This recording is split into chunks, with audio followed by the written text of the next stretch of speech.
কাঁঠাল বিচি তো সবাই অনেকভাবে সংরক্ষণ করে, তো আজ আমি যেভাবে সংরক্ষণ করেছি সেটাই শেয়ার করব আপনাদের সাথে।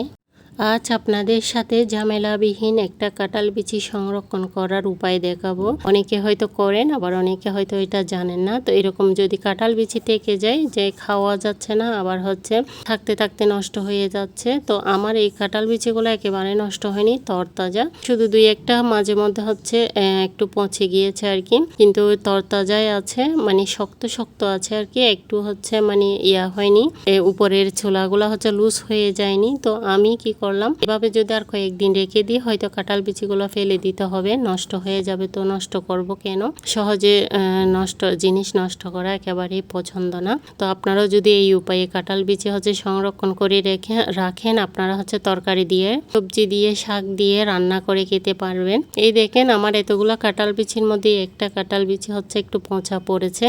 তো এই দুই একটা পচা কাঁঠাল বিচি ফেলে দিয়ে আর সমস্ত কাঁঠাল বিচিগুলো সব এভাবে হচ্ছে একটা কাটা পুতার উপর রেখে হচ্ছে একটু একটু ছেঁচে নিচ্ছি, একটু একটু ছেঁচে এভাবে হচ্ছে সবগুলা ছেঁচে নিয়ে আমি হচ্ছে ছোলাগুলো আস্তে আস্তে চুলে নিব।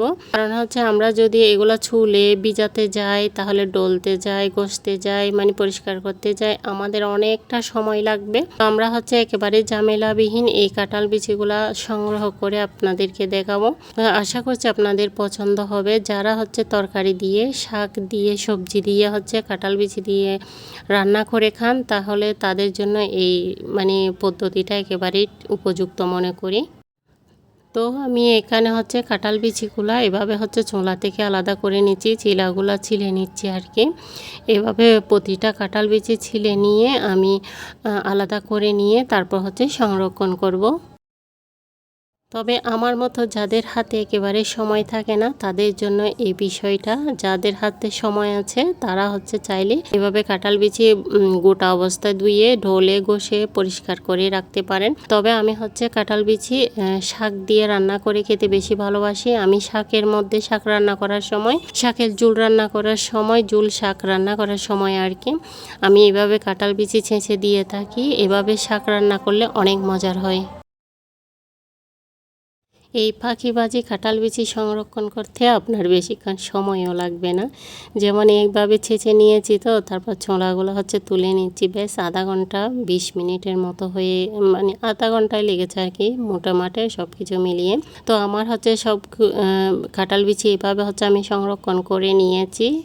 তো এই তো সবগুলো একেবারে সুন্দর করে হচ্ছে বেছে নিয়েছি। তারপর এখন হচ্ছে আমি একটা এয়ারটাইট বক্স করে হচ্ছে ডিপ ফ্রিজে রেখে দিব। তো এখন হচ্ছে আমি একটা এয়ারটাইট বক্স করে রেখে দিব, যখন খুশি তখন বের করে নিয়ে খেতে পারবো, রান্না করে খেতে পারবো আর কি শাক দিয়ে। তো আপনাদের কাছে যদি ভিডিওটি ভালো লেগে থাকে অবশ্যই চ্যানেলটি সাবস্ক্রাইব করে পাশেই থাকবেন। আজ এই পর্যন্ত, আল্লাহ হাফেজ, আসসালামু আলাইকুম।